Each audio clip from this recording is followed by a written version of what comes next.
Welcome. Join us for the 5 tips for interviewing. This video series is proudly presented by the Center for Career Opportunities for all students at Purdue, international, domestic, undergraduate, and graduate students. For those who are unfamiliar with the CCO, we offer in-person and virtual services to help you along your career journey. You can locate us in Young Hall, room 132.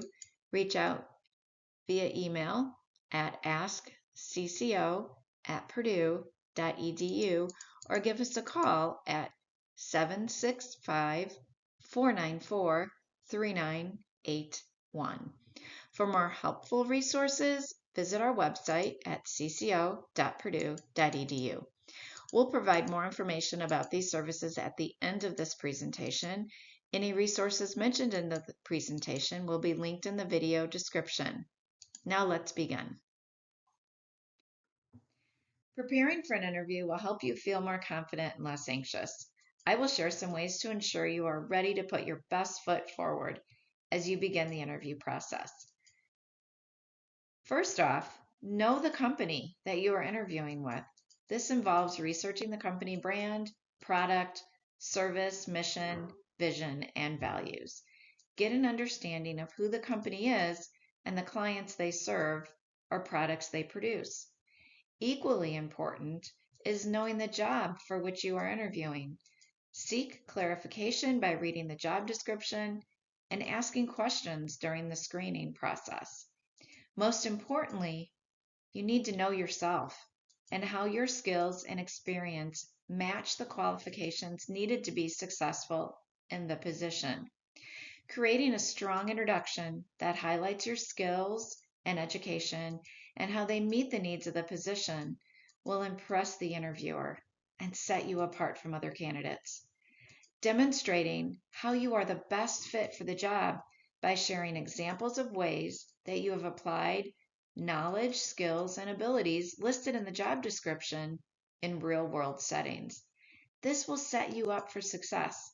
As you review the job description, ask yourself, what are the skills that they are seeking? And which of these skills do I have? How can I demonstrate my ability to perform the job duties? Next, we will discuss dressing for success. It simply means demonstrating a professional, neat appearance. Professional interview attire for a male would include pants that are neat and well pressed, a belt, a button-down shirt with a collar, a tie, dress shoes, matching socks, and a suit jacket or blazer. Some office environments tend to be more casual, so you can ask during the scheduling process what is appropriate. I also want to talk about dress for success with females. This could include a suit, a skirt or pants, blouse, sweater, jacket, and closed-toe shoes. Whatever the process might be, whether you feel it's more formal or informal, I tend to say it's best to be overly professionally dressed than to show up way too casual. So professional interview attire can really be making choices that are modest, clean, and well taken care of and pressed. Being comfortable during the interview will allow you to focus on selling your skills. So be sure to pick fabrics that feel good and that fit you and complement who you are. Having a neat appearance will also include conservative choices with your hair, your nails, makeup, and cologne. Keep accessories simple and always choose the most conservative styles and colors. We've all heard the saying, practice makes perfect. Nerves and anxiety can add to the challenge of interviewing. Practicing responses to those tough interview questions can allow you to feel more comfortable and be less anxious. The Center for Career Opportunities offers a couple of ways to get the necessary practice to feel confident and ready for that big interview. We offer a tool called Big Interview. It's an online 24/7 mock interview tool. You can review your responses and practice answering questions until you are satisfied with the result. If you prefer one-to-one human feedback, we also offer, during the academic year, CCO peer mock interviews, which can be scheduled during the academic year and allow you to meet with a CCO peer consultant, gain live feedback and tips on improving responses. You can also make an appointment with a career consultant and just indicate in the notes that this is for interview practice. The STAR method is a great tool to assist you in being able to craft a response on the spot to those questions that you can't always predict. The STAR method is easy to learn. Simply think of a few scenarios where you were proud of yourself or demonstrated the skills that you were trying to express to the employer, and tell a story by describing the situation, what you were doing or being asked to do, what was the task, so what actions did you take, or how did you use your skills, knowledge, and abilities, and what was the end result, or the R of STAR. By using the STAR method, you can create compelling stories to demonstrate your ability to do the job and utilize those qualifications and skills that the employer is seeking. For more help with the STAR method, you can also make an appointment with a career consultant through Boiler Connect. So you made it to the end of the interview, but wait, it's not over yet. Wrapping up the interview on a good, strong note is the key to the interviewer remembering who you are and making it to the next step in the process. You will likely be asked if you have any questions for the interviewer. Always say yes and have a few questions prepared and ready to ask. This demonstrates that you are interested in the job, the company, and what they have to offer. These questions that you might ask at the end of an interview might relate to details about the company, job, or the culture.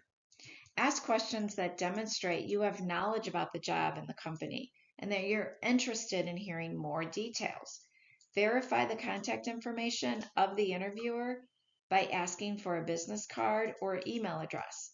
If the interview does not express a timeline for the next step in the process, it is perfectly acceptable at this point to inquire when you might hear about the decision to move your candidacy forward to the next phase.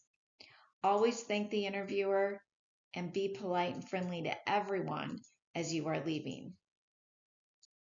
All right, well, congratulations, the interview is over. You can take a deep breath, but wait, you still need to follow up with that interviewer to express your interest and thank them for the opportunity to interview. Send a note to thank the interviewer within 24 to 48 hours from the time of your initial interview. Taking notes during your interview will assist you in being able to recap those key skills that you discussed. A thank you note can be a great way to remind that interviewer of your skills and abilities and how they match the position. If you haven't heard back from the interviewer, you can always call to express your interest and find out the status of your application. Be persistent, but not a pest. We hope that you found our presentation on interview techniques informative and that you will continue to work with us along your career journey. Here are ways in which you can do that. You can schedule a one-to-one appointment with us through Boiler Connect, review the CCO handbook for information on all career development topics, and activate your MyCCO account to access jobs, internships, career fairs, and employers. Check the CCO calendar to stay up to date on career-related events across campus. If you're interested in careers in healthcare or law, please connect with our pre-professional advisors at preprofessional@purdue.edu or www.purdue.edu/preprofessional. A reminder that we are located in Young Hall, room 132, and can be reached at 765-494-3981 or at askcco@purdue.edu. Our website is www.cco.purdue.edu. Thank you for joining us, and we hope to see you soon.